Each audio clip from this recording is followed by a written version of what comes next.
Je pense que comme on est dans un podcast, il faut que j'en parle. Tu as une voix quand même assez atypique. Ouais, alors effectivement, j'en parle aussi dans mon spectacle, tu vois, parce que en fait, j'ai un sketch qui est, je trouve, marrant, et puis aussi c'est parce que du coup, ça m'évite à la fin des sketchs, avoir à répondre à toujours la même question. C'est ah mais tu parles vraiment comme ça? C'est ta vraie voix? Et je te promets, avant que j'en parle dans mon spectacle, il y avait 10 personnes qui venaient me voir ou quand je papotais pour boire un coup à la fin des spectacles, il y a toujours la même blague, quoi. C'est ah mais tu parles vraiment comme ça? C'est pas un personnage? T'es pas bourré? T'es pas machin? Si vous êtes tombé sur un passage d'un humoriste sur scène au Festival de Montreux, vous vous êtes déjà peut-être demandé comment il a écrit son texte, enfin surtout qu'est-ce qui lui en a donné l'idée.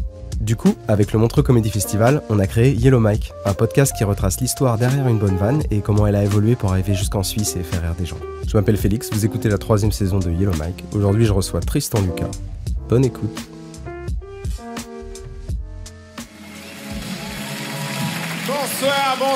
Bonsoir. Allez-y, profitez, admirez, prenez même des photos si vous voulez.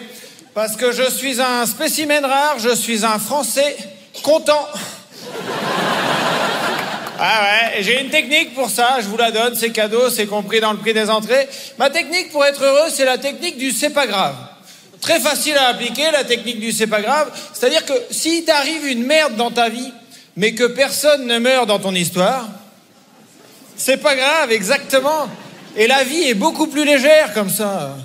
T'as loupé ton train pour Clermont-Ferrand? Bah c'est pas grave, t'es allé à Clermont-Ferrand. T'es devenu chauve? Bah c'est pas grave, t'étais roux.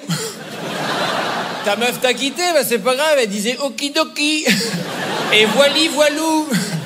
L'Amazonie brûle? Bah c'est pas grave, on fera un barbecue avec des pygmées. Ok, toutes mes blagues ne passeront pas ce soir, mais c'est pas grave, vous savez même pas comment je m'appelle. Et c'est marrant parce qu'il y a aussi dans les commentaires, tu vois, de la vidéo de Montreux de l'année dernière, tu vois, il y a « Oh putain, c'est le frère de Douli » ou ah putain, il y a Coluche aussi qui ressort un peu par rapport à la voix ou l'expression bigard.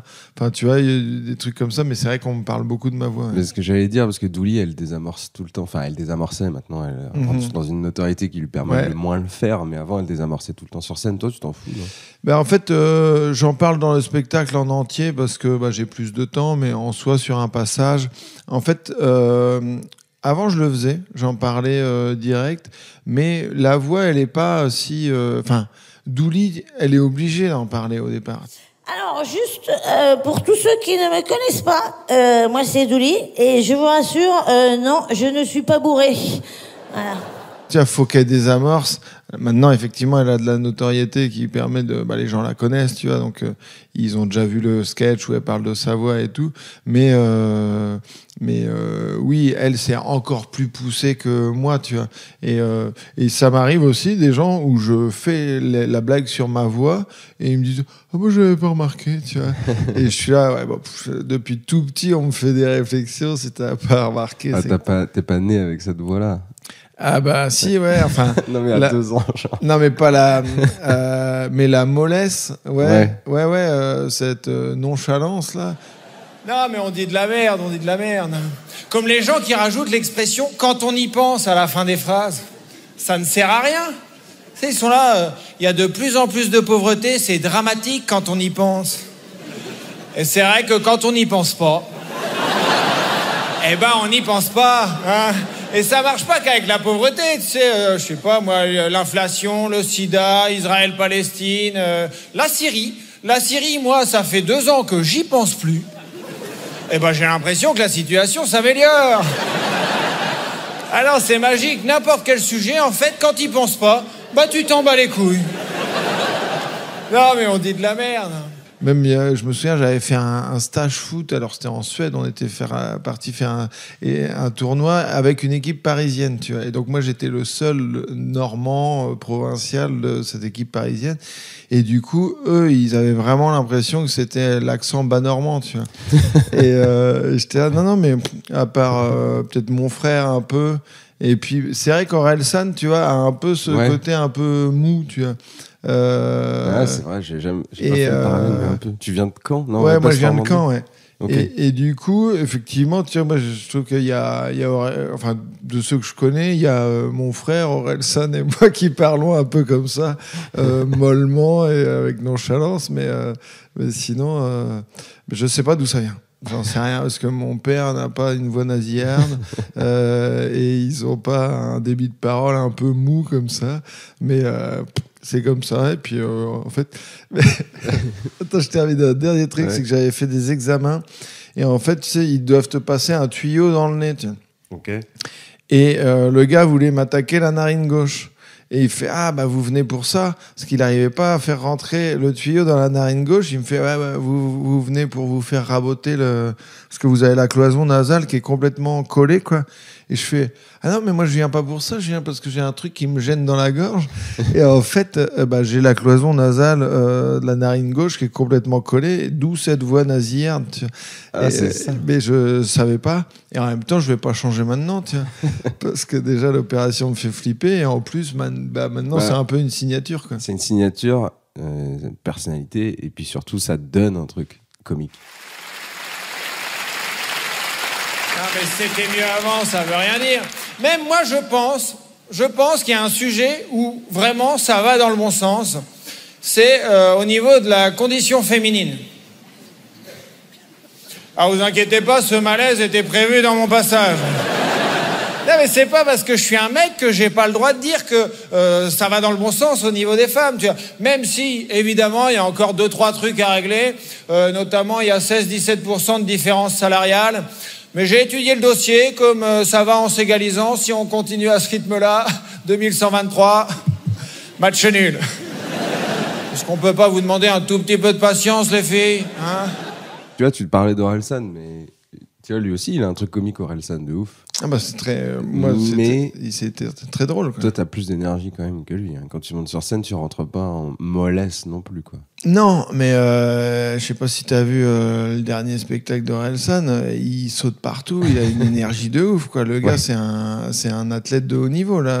Mais je parlais plutôt, tu vois, de tout ce qu'il a pu faire en comédie, genre bloqué. Ouais. Tu vois, il a toujours ce personnage un peu à côté de la plaque, lent, en retard surtout. Ah ouais, mais ça, je pense que là, il est... tu vois, moi, je suis un mou hyperactif. Tu vois, c'est-à-dire que tout le monde a l'impression que je suis à 2 de tension, mais en fait, il faut que... Quand j'ai fini un projet, il faut déjà que j'en mette 2 ou 3 en place. J'ai un plateau, j'ai machin. Donc, en fait, j'ai plein de trucs. Mais c'est vrai que extérieureurement, hein, tu sais, les gens, ils ont l'impression, putain, mais Tristan, il est toujours à 2 de temps, ça, machin, et tout. Mais moi, ça me fait rire, tu vois. Je trouve que c'est cool d'avoir l'impression d'être mou et puis de faire plein de trucs. Et même au niveau de la contraception, tu vois, moi j'ai des copines qui me disent « Ouais, fais chier, faut que je prenne la pilule ».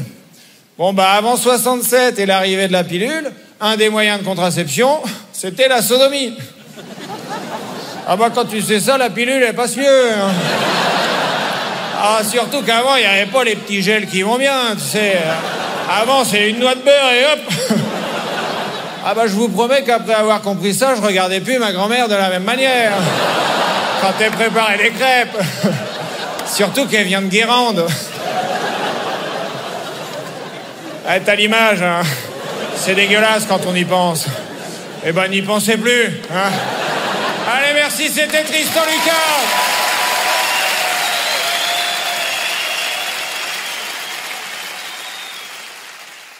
C'était un peu ton passage l'année dernière. C'était mon premier Montreux que t'avais fait, non? C'était autre chose. Sinon, c'était ça. Je vais le dire, mais en fait, j'étais le Olivier Giroud du stand-up, tu vois, c'est-à-dire que j'ai eu le coup de fil 6 jours avant. En gros, il y a eu un désistement l'année dernière. D'un humoriste africain qui a pas eu le visa. Et du coup, j'ai fait, je remplace un sans-papier, tu vois mon niveau de crédibilité dans le métier. Et donc, j'ai dit, vas-y, j'y vais. Et donc, vraiment, 6 jours avant, je ne savais pas que j'allais faire Montreux.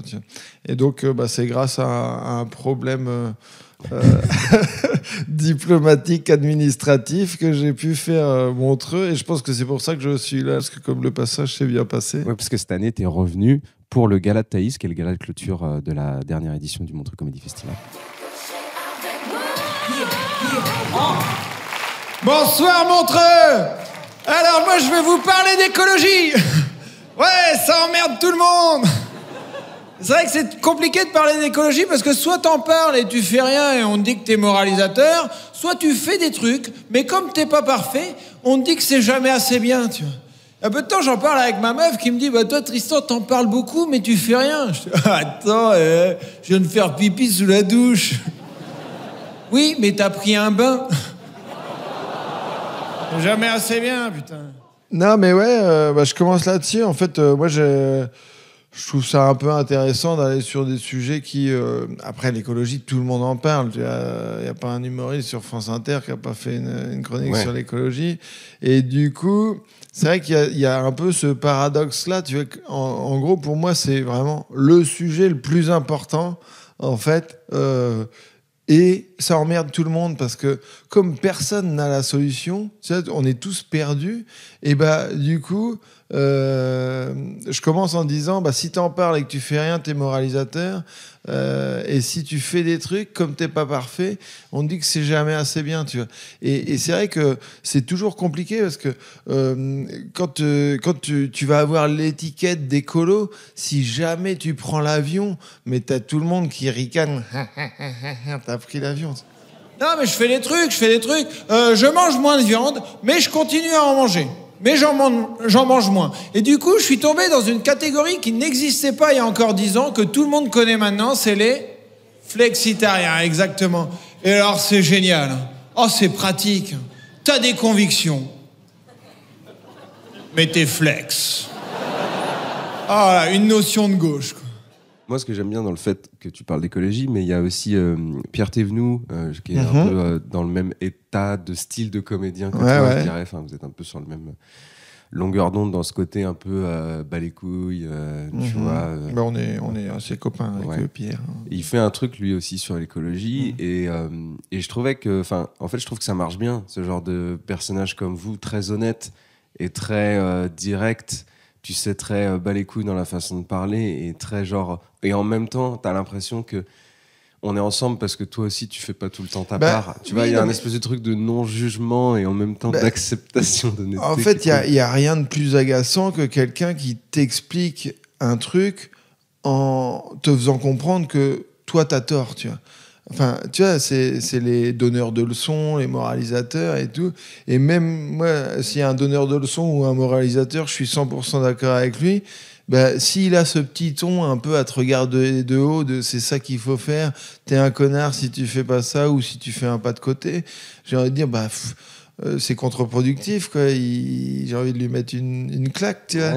Et donc, je pense que tu vois, Verino en parle très bien, Pierre en parle très bien, et du coup, je pense qu'on est... Enfin, vu que c'est des sujets qui nous préoccupent ou dont on a envie de parler, si on peut le faire de manière un peu décontractée, et puis sans mettre un fusil sur la tempe de celui qui fait pas comme nous, ou machin, c'est cool, quoi. Alors pour ceux qui connaissent pas, tu sais, t'as les véganes, les végétariens, flexitariens, tu manges pas de viande, mais si t'es invité chez quelqu'un et qu'on te propose de la viande, tu veux pas faire chier, t'acceptes. Et je me demande si tu peux avoir la même flexibilité dans d'autres domaines. Dans les relations de couple, par exemple. Tu sais, t'as les monogames, les polygames, tu peux être flexigame. Genre, tu te trompes pas, mais si t'es invité chez quelqu'un et qu'on te propose de la viande, tu veux pas faire chier, t'acceptes. Non, mais c'est important, les petits gestes. Il y en a qui sont colibri, je fais ma part, les petits gestes pour la planète, tout ça ou pas? Ok, bon. C'est clairement pas avec vous qu'on va la sauver, quoi. Il y a un truc, je remonte un tout petit peu plus haut parce qu'il y a un truc que je voulais te poser. Déjà, quand tu dis il y en a qui sont colibris, qui font des petits gestes pour la planète, déjà j'aime bien le truc colibri parce que je suis pas sûr que tout le monde a la ref. Il faut que tu le mets parce que ça te fait plaisir de le mettre. Moi je le mets parce qu'il y en a qui ont la ref, et puis après juste je dis colibri, je fais ma part, les petits gestes pour la planète. Donc même ceux qui ont perdu colibri, je les ai, enfin tu vois, ils ont l'info, quoi. Et le colibri, c'est celui qui va mettre de fin. Il y a une histoire, vous regarderez sur Internet. Pierre Rabhi, il y a le feu dans la forêt. Du coup, le colibri, c'est lui Voilà, qui met des petites gouttes d'eau sur l'incendie. Ça motive tous les autres animaux, ils éteignent le feu. Et du coup, il dit ça sert à rien parce que tu vas jamais éteindre l'incendie toi-même. Il dit bah oui, mais au moins je fais ma part. Tu vois. Voilà, c'est ça Et la légende amérindienne.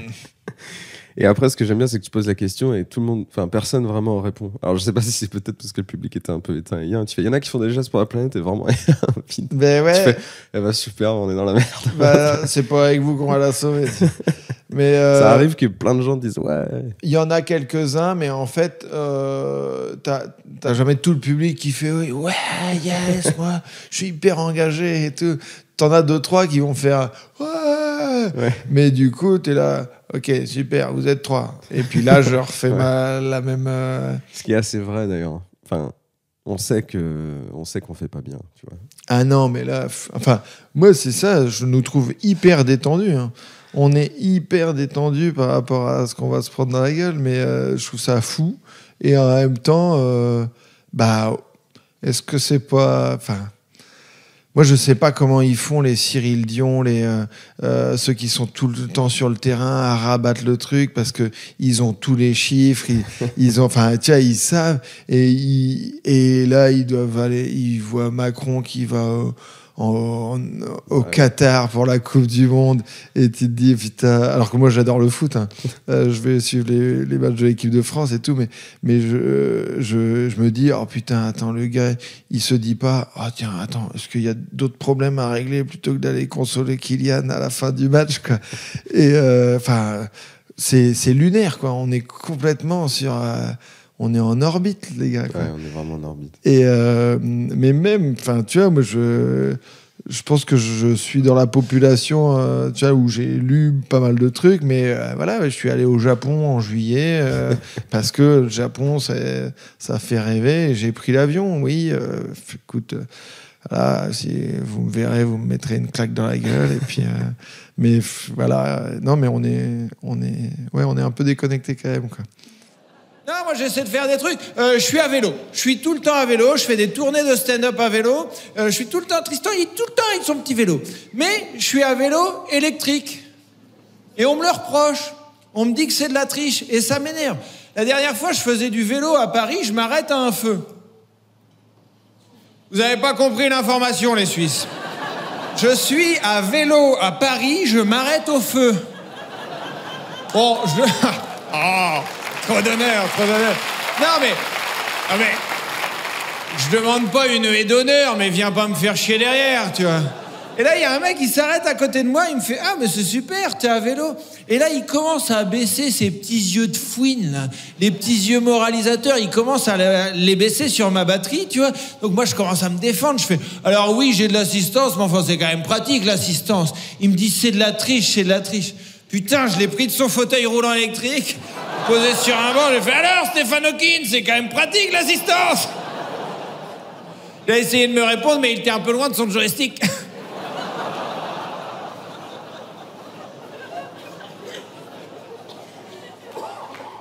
Je suis content que vous ayez ri à cette blague. Non, parce qu'il y en a qui disent qu'on peut pas rire de tout. Moi, je suis pas d'accord. Et il y en a d'autres qui disent qu'on peut rire de tout, mais il faut que ça soit bien amené et intelligent. Bon, pas forcément, hein. Moi, je pense que ce qui est important quand tu fais ce genre d'humour, c'est qu'en face de toi, il y a un bon public d'enculés. Et je crois qu'on s'est trouvé. Bon.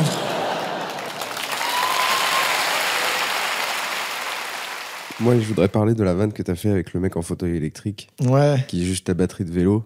Ouais. Parce que tu vas trop loin jusqu'à le foutre en... Enfin, c'est un mec qui est handicapé, que tu fous par terre et tout. Sur un banc, quand même. Sur un banc. Sur un banc. Et tu lui dis... 5 minutes avec lui. Enfin, il peut y rester plus longtemps. Si je ne redonne pas son fauteuil. Qu'une vanne sur Stéphane Hawking. Et puis ça me fait rire parce que à la fin de ce truc, qui est un tout petit peu un égarement de tout ce qu'on a vu juste avant, je suis content que vous ayez ri à cette blague, Montreux. Mais ouais, mais en fait, parce que moi, ça me fait marrer quand même d'aller dans des trucs un peu rentre-dedans, un peu trash, parce que là, il y aura l'extrait qui sera passé ou pas ? Ouais. Ouais, ok. Mais parce que je suis quand même en train de foutre un tétraplégique sur un banc, donc forcément il est un peu démuni. Il peut plus, il peut plus trop. Il a perdu en autonomie clairement. Mais en fait, moi, là, je le dis, on peut rire de tout, oui, clairement, quoi. En fait, c'est les gens s'offusquent pour les autres.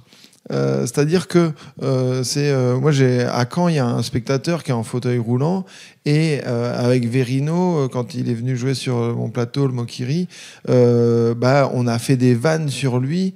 Et les gens autour étaient gênés et lui il était mort de rire. Tu vois.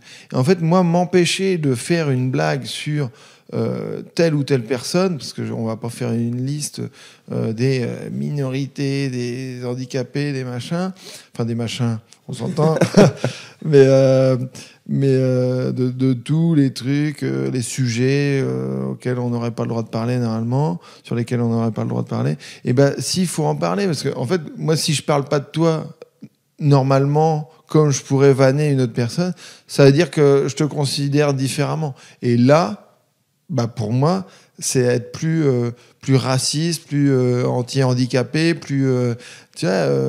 moi, j'ai envie de faire des blagues antisémites, j'ai envie de faire des blagues racistes, j'ai envie de faire des blagues sur les handicapés, comme sur les bobos, parce qu'en fait, moi, un handicapé, je le considère comme tout le monde, puisqu'il est comme tout le monde, tu vois. Et donc, si j'ai une bonne blague, faut qu'elle soit bien amenée. C'est le genre de blague où c'est rare qu'en l'écrivant dès la première fois, elle soit impeccable et que t'es pas... Non. En général, c'est le genre de blague qu'il faut travailler. C'est tout le souci avec les vannes qui tournent autour de ce sujet-là. Il y a un moment donné, tu fais la blague, si les gens rigolent, c'est que c'est une blague. Si les gens rigolent pas... Mais exactement, tu vois. Et c'est que t'as pas été assez bon pour emporter tout le monde, tu vois. Ouais. Et après, tu vois, par exemple, Pierre-Emmanuel Barré, oui. Lui, s'il fait une blague raciste ou machin, les gens sont déjà fans de lui. Ils connaissent déjà son humour. Aymeric Lompré, c'est pareil, tu vois. Donc, il n'y aura pas d'ambiguïté. Donc là, maintenant, eux, avec leur niveau de notoriété, ils peuvent y aller, tu vois. Et à aucun moment, on va les traiter de racistes ou d'antisémites ou de machin. Aymeric, quand il fait l'accent à la Michel Leb, il se moque des gens qui font l'accent, enfin, tu vois. Ouais. Et du coup... c'est un personnage, Aymeric Lompré. Oui, alors il y a un clown derrière, mais tu vois, moi, je la désamorce parce que les gens me connaissent pas, et donc, du coup, j'ai encore besoin de faire un peu ce travail de OK, je sais que vous avez trouvé que c'était une blague d'enculé, et je sais que je suis un enculé en faisant cette blague, mais on va en rire tous ensemble. Le plus important, c'est un public d'enculés. Je crois que je vous ai trouvé mon truc. Ouais. C'est ça. Alors ça, il y a le petit côté provoque aussi, parce que c'est vrai que moi, je m'amuse à faire ce que j'ai francisé, des roasts. J'appelle ça un rôtissage. Et j'aime bien chambrer, tu vois. J'aime bien, même des fois, quand je vais dans des festivals, des fois, il y a des jurys avec des gens de la télé ou tu vois, des artistes et tout. Et moi, j'aime bien prendre 5-10 minutes à faire des vannes sur Smaïn, Julie Ferrier et tout. Et donc, j'aime bien un peu un petit peu rentrer dans l'art, mais gentiment, tiens. Et du coup, traiter le public de Montreux d'enculé parce qu'ils ont ri de cette blague, ça me fait marrer, tu vois.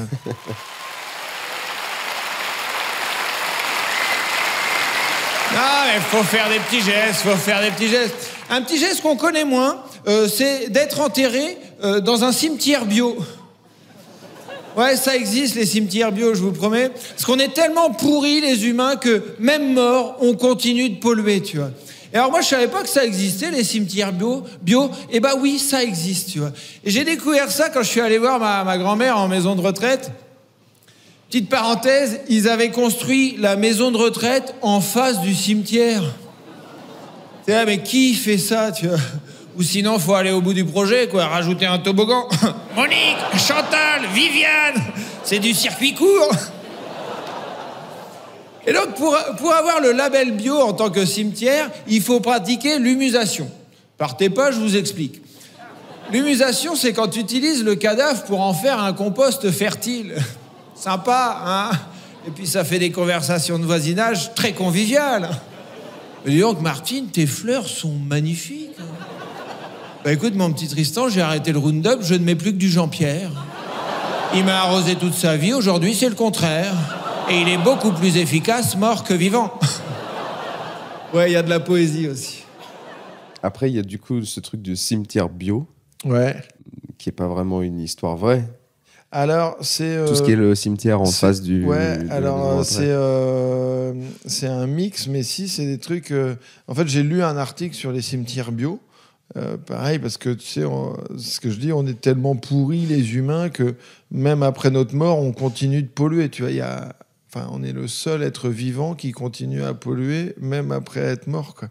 Et du coup, il y a des cimetières bio, tu vois, parce que les cercueils sont traités avec des produits nocifs, donc tu peux être enterré dans un carton qui va se désagréger et tout. Donc ça existe, ça c'est un truc que j'ai lu.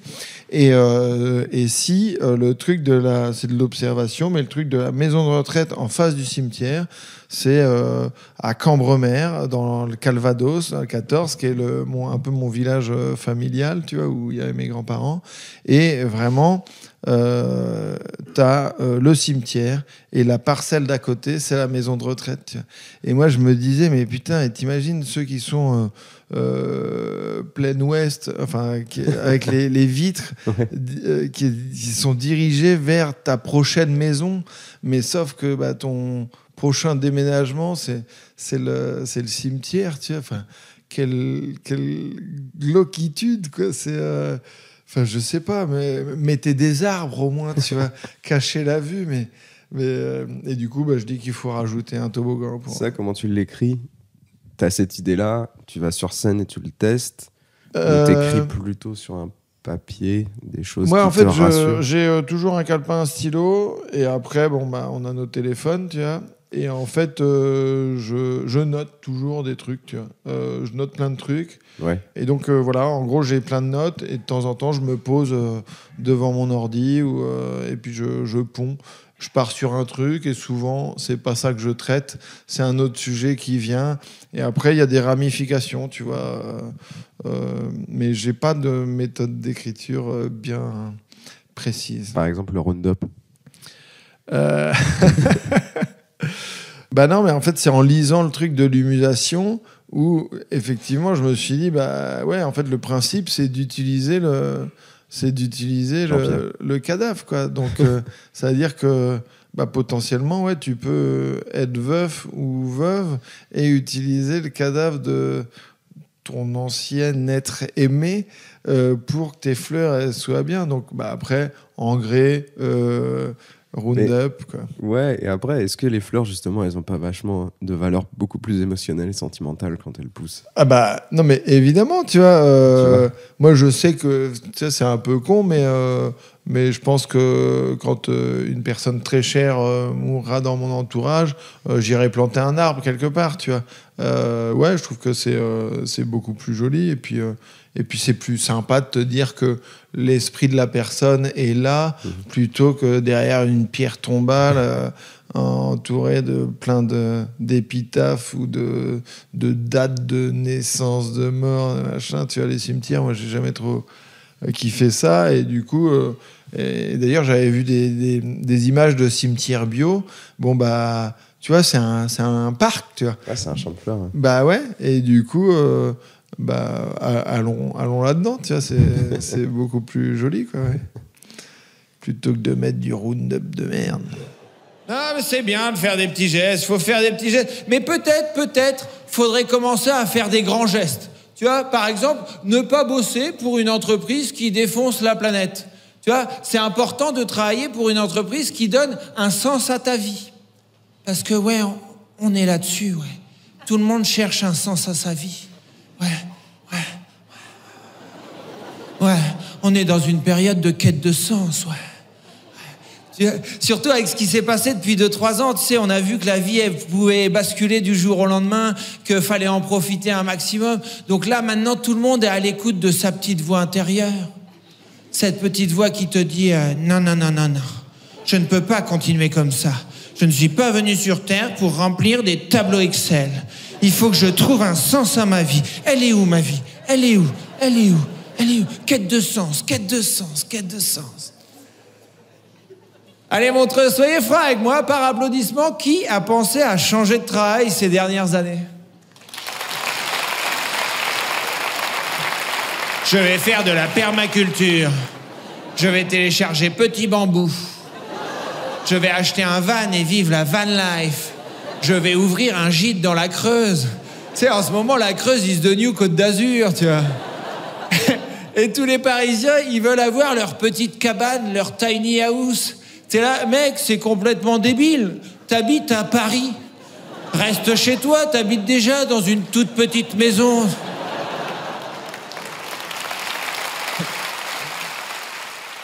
Tu vois, je me fous de la gueule de ceux qui pensent à changer de vie, mais en même temps, Tu l'as fait, toi. Non, mais c'est génial. En fait, il faut. Parce que t'as pas été humoriste. Mais non, mais moi j'ai travaillé t'étais- pendant 10 ans chez Gulli. J'ai fait une école de commerce au départ. Ouais, voilà, tu vois. Après, quand j'habitais au Mexique, je suis revenu en France et j'ai cherché un boulot par rapport à mon école de commerce. Parce que, en fait, moi j'ai fait l'école de commerce parce qu'il y avait 1 an et demi d'échange à l'étranger Ok. et que mon frère et mon cousin avaient fait cette école. J'étais allé les voir en Erasmus à Glasgow, en Espagne, et j'avais trouvé ça chambé, mais c'était le cursus de beuverie, tu vois, enfin de camaraderie, qui je savais pas ce qu'on se faisait à la sortie d'une école de commerce.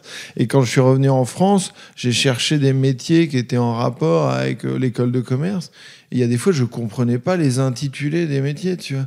Et donc là, bon, bah, si tu comprends pas l'intitulé de consulting, management, machin, c'est que peut-être tu dois faire autre chose, quoi. Donc, t'as bossé chez Gulli. Moi, j'ai bossé chez Gulli pendant 10 ans, ouais. Et après, quête de sens. Et après, quête de sens, mais ça s'est fait très progressivement, parce qu'en gros, ça fait 10 ans que je fais du stand-up. Donc, je bossais chez Gulli, j'ai découvert l'improvisation et je me suis mis à faire du one-man. Tu vois. Je faisais pas de stand-up, je faisais des personnages au départ. Et en fait, j'ai commencé à en faire et je m'amusais bien, j'étais assez investi, mais à aucun moment, je pensais que j'allais en faire mon métier, tu vois. Et ça s'est vraiment fait année après année où de plus en plus l'humour... Ah, c'est vraiment la passion qui a débordé sur le métier. Ouais, quoi. exactement. C'est pas ouais. toi qui es tout arrêté. Non, j'ai pas du tout arrêté. Et même l'émission dont je m'occupais sur Gulli s'est arrêtée en sortie de pandémie. Tu vois. Donc il y a 2 ans et demi. Donc ça fait vraiment que 2 ans et demi que je suis blaguiste à plein temps. Tu vois. Mais après, ça fait quand même 4-5 ans, on va dire, que la blague avait pris le dessus sur mon job traditionnel. Tu vois. C'est-à-dire que j'avais une mission pour Gulli et je m'occupais de l'émission cinéma. Et donc, je travaillais à distance et tout. Donc, j'avais pas mal de temps libre pour faire de la blague. Tu vois. Mais c'est marrant que tu parles de ça et que tu sois un peu dans ce truc-là alors que tu l'as un peu vécu, tu vois. Ah, mais clairement, hein, tu vois, mais c'est comme là, j'ai acheté un van il y a 3 ans et demi. Et la permaculture, moi j'ai mes cousins, j'ai un cousin qui était chef d'entreprise et maintenant il fait 3 heures de jardin par jour. Enfin, tu vois, mais en même temps, je me fous de la gueule de ce truc-là, mais c'est bien en fait.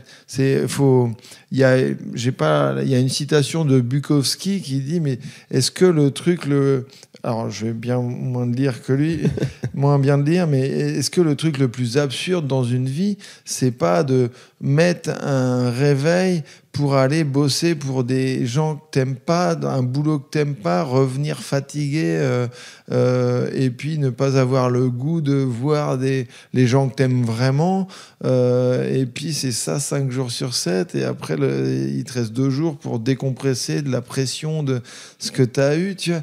Et alors c'est beaucoup trop facile là, je vis des blagues et tout ça, donc mais non, mais en fait peu importe, il faut quand même se poser la question de savoir qu'est-ce que tu veux foutre de ta putain de vie, quoi. C'est un putain de miracle qu'on soit là. Après, le changement, il se fait pas du jour au lendemain. Tu vois, faut être patient aussi.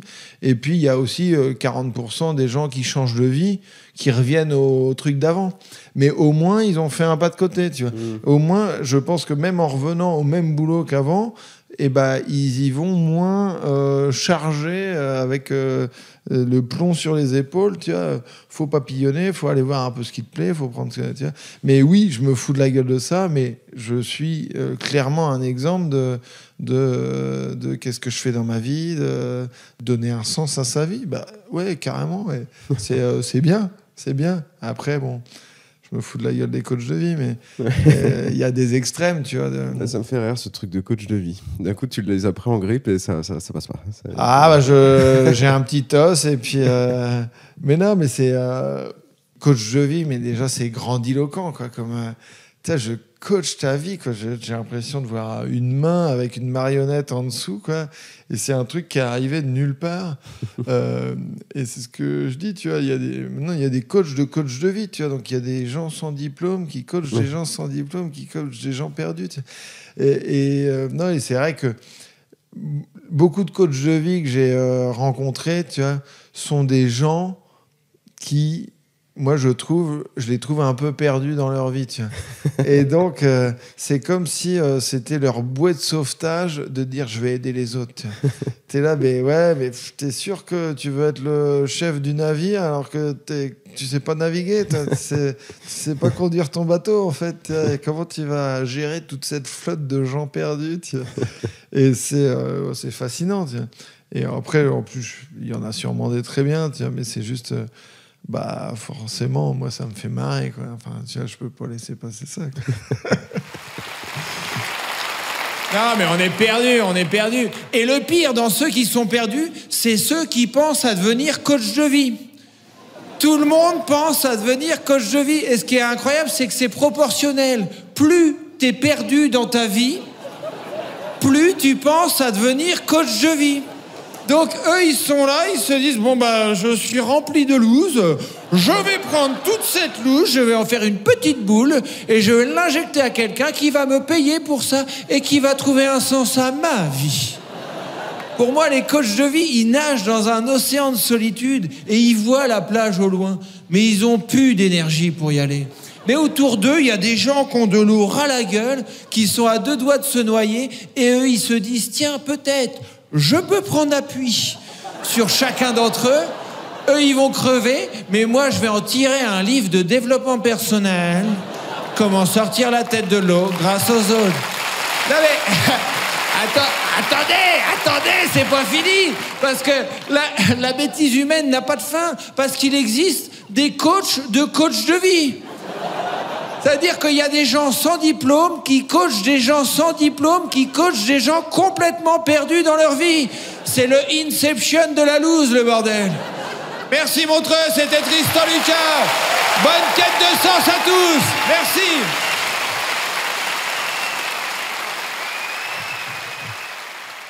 Je le vois de plus en plus parce que c'est marrant, Thibaut Agoston, on en parlait, il aime bien rentrer sur scène en disant vous êtes chaud pour combler mon manque affectif ?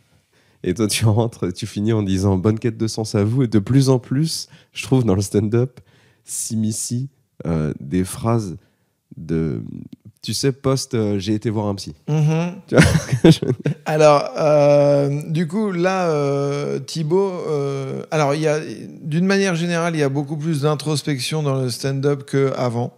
Je pense qu'il y a un côté Louis C.K., Blanche Gardin qui a beaucoup joué là-dessus. Ouais. En disant j'assume d'avoir des problèmes psychologiques ou d'avoir besoin d'aide parce que j'y arrive pas psychologiquement, tu vois. Et ce qui était très tabou, il y a encore... Enfin, là, moi, après, peut-être c'est avec l'âge, mais il y a plein de gens qui me disent qu'ils ont un psy, tu vois. Moi, j'ai l'impression qu'il y a 20 ans, c'était hyper tabou d'aller voir un psy. Enfin, t'en parlais pas aussi ouvertement, tu vois. Mais d'ailleurs, moi, je trouve qu'il y a un truc sur lequel je voudrais écrire. Je fais juste une petite parenthèse, mais c'est qu'avant, tu vois, c'était... En fait, avant, c'était que les gens, fallait du winner, tu vois. Et maintenant, ce qui est la mode, c'est de montrer tes fissures, tes fêlures et tout. Et je pense que c'est bien un entre-deux, tu vois. Parce que, tu vois, les gens qui exposent toute leur noirceur, problèmes psychologiques, tu vois. T'es là, bah ouais, mais bon, enfin, bah va voir un spécialiste, tu vois, parle-lui en, mais peut-être c'est pas la bonne solution non plus de te répandre sur les réseaux sociaux, tu vois. Mais oui, je pense qu'il y a un courant, bah ouais, je pense que Blanche a pas mal fait là-dessus. Et moi, du coup, sur la quête de sens, j'en parle, mais du coup, là, je renvoie plus aux gens, bah, bonne quête de sens à vous, tu vois. Ouais. Je parle un peu de moi, mais jamais. Mais ce que j'aime bien, c'est quand tu dis ça, nous, en tant que spectateurs, avec ce que tu dégages sur scène, on se dit, bon, lui non plus, il a pas trouvé. Ouais, bah ouais, c'est ça, mais moi, je pense que. Oh là là, j'ai envie de me mettre une claque, mais ce qui est important, c'est le chemin, c'est pas l'arrivée, tiens. Mais ouais, enfin, moi, je pense que j'ai envie de vivre plein de petites aventures, tu vois. Et il y en a qui seront réussies, il y en a qui seront pas réussies, mais ouais, je pense que c'est un peu ça le truc, quoi. Tu sais, c'est de faire des trucs débiles, comme de faire des trucs importants, comme moi, je sais pas, si j'avais du temps et de la thune, je sais pas, je ferais du parapente, je ferais de la céramique, tu vois, j'en sais rien, mais ça doit être marrant, quoi, à faire. J'ai envie de faire plein de trucs, quoi. Donc, ouais, faut chercher, quoi. Faut être en quête permanente, quoi. C'est ça qui est intéressant. C'est ça que j'aime bien chez toi, c'est qu'en fait, t'es pas en représentation quand t'es sur scène, donc tu représentes une part de nous-mêmes qui est pas en représentation. Tu sais, qui est un peu plus là la flemme, un peu plus dans un peu plus dans la fatalité de ce qui se passe. Tu vois. Ouais, c'est parce que c'est comme ça la vie, tu vois. En fait, tu vois, il y a que dans les magazines ou à la télé où on te fait croire que tout le monde est parfait, tu vois. Je connais plein de stars, c'est des merdes. Tu sais, en fait, il y a plein de gens que tu vois, c'est bien qu'ils soient que en télé, qu'on les connaisse pas en vrai, parce que en fait, et du coup, bah c'est comme nous, tu vois, et on a nos petits défauts, et moi je trouve que c'est marrant d'en parler, tu vois, de ça, tu vois. Est-ce que tu sens qu'il y a une vibe parce que moi je la ressens un petit peu, mais ça se trouve c'est que moi, mais qui est venu un peu avec Orelsan de ce côté provincial, tu vois. Il y a Pierre Thévenoud qui marche bien, il y a aussi Raphaël Quenard qui marche bien en télé, tu vois, ce côté un peu la S de campagne, quoi. Ouais, alors, mais moi, je suis totalement là-dedans. Après, bah, t'as l'opposé, en fait. Maintenant, c'est un peu... Ça, c'est un peu binaire. Tu vas avoir les gens toujours très parisiens, ultra stylés, qui vont avoir leur public. Mais moi, je suis plus du côté du gars qui revendique qu'il n'est pas parisien. Et alors que moi, ça fait 15 ans que j'habite à Paris, j'adore Paris, tu vois. Et j'ai même un sketch là-dessus, tu vois. Et j'adore Paris, tu vois. Et chose qu'on dit assez peu, tu vois. Les gens passent leur temps à chier sur Paris. Mais pour revenir à ta question, oui, moi je pense que c'est bien, tu vois, que on assume le côté un peu plus loser, provincial. Et d'ailleurs, les deux vont pas ensemble forcément, tu vois. Non. Mais en fait, tu vois, moi je trouve ça trop cool que tu puisses faire du rap à Caen, à Poitiers. Là, le stand-up, ça explose. Et du coup, il y a des potes de Nantes, par exemple, ils vivent du stand-up en étant qu'à Nantes ou en Vendée. Bah super, tu vois. Du coup, moi, j'arrête pas de dire, il faut décentraliser le stand-up, le spectacle, parce que tu vas dans des patelins, des fois, tu as 300, 400 personnes, tu vois. Alors que là, on est là, au point virgule, on est là, ouais, ça va, j'ai eu 40, là, j'ai eu 40 payants lundi. Point virgule, il y a une salle à Paris, pardon. Vas-y, je continue. Ouais, mais tu vois, c'est fou, quoi. Tu vois, il y a des gens, ils passent en télé, ils sont sur Rire et Chanson, France Inter, ils ont fait Montreux, ils ont fait les plus grands festivals, et ils sont là, ouais, ça remplit pas mal. J'ai eu 70 personnes vendredi. Et tu vas jouer en province, t'as des gens, il y a 200, 300 personnes qui viennent en découverte, et vas-y, allons jouer là-bas.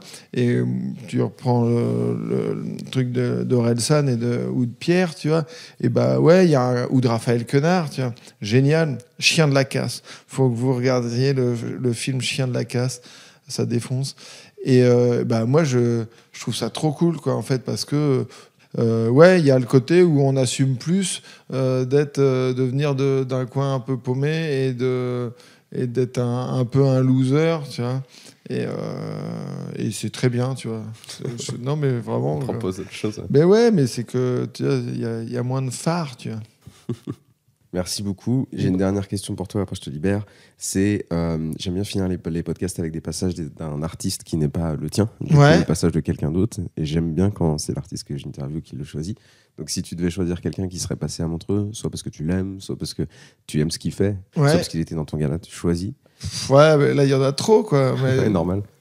Mais non, mais Douli, magnifique. La carrière de Verino, Verino et sa carrière, tu vois, c'est un truc que j'aime bien. Ça, c'est t'es pas connu, enfin tu fais pas 15 000 médias. Oui, c'est pas une superstar et en même temps c'est quelqu'un qui remplit 400 toutes les semaines. Et du coup, et aussi qui a travaillé son réseau de son côté. Lui, au final, à la fin de ses spectacles, il fait Dis donc Internet, il a un peu sa propre chronique dans son spectacle. Exactement, et ça c'est son idée de génie qui a changé sa carrière, tu vois, parce que après il y a du taf derrière, parce que chaque semaine il pond, mais ça c'est magnifique, quoi, quand tu peux, t'es en circuit fermé, t'as ton propre média. Tu fais les salles que tu veux et personne vient te faire chier, personne va te dire non, mais c'est pas la ligne éditoriale où on va avoir des problèmes avec nos auditeurs. Non, il en a rien à foutre et ça c'est magique d'avoir créé ça. Ouais. Donc Verino, merci beaucoup. Merci. Et Lise de Hurtevent, elle n'est pas passée à Montreux, mais il faut que vous programmiez Lise de Hurtevent. Promis. C'est toi qui fais la programmation, toi.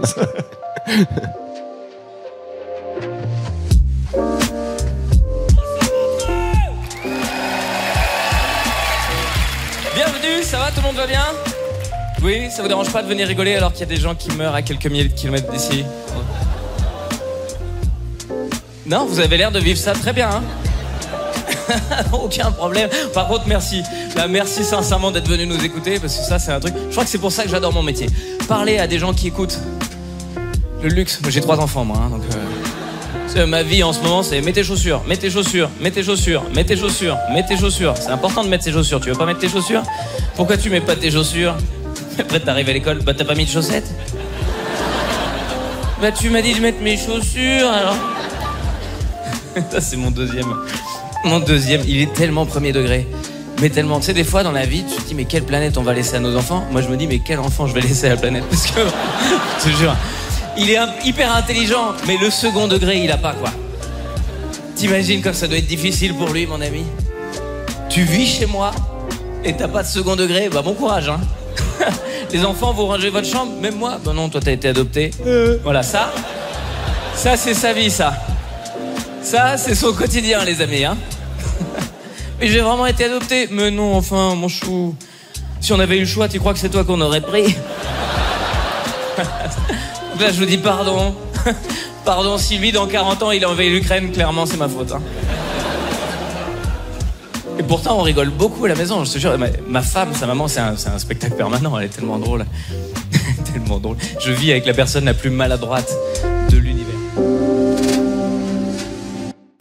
Merci beaucoup d'avoir écouté ce podcast jusqu'au bout. Si l'artiste que vous venez d'écouter vous a plu, sachez qu'il passe certainement sur scène pas très loin de chez vous bientôt, donc profitez-en pour aller le voir en vrai, c'est quand même vachement plus sympa que de l'écouter en podcast. Et moi, je vous remercie vraiment pour votre fidélité, et puis je vous donne rendez-vous dans 2 semaines avec un nouvel invité.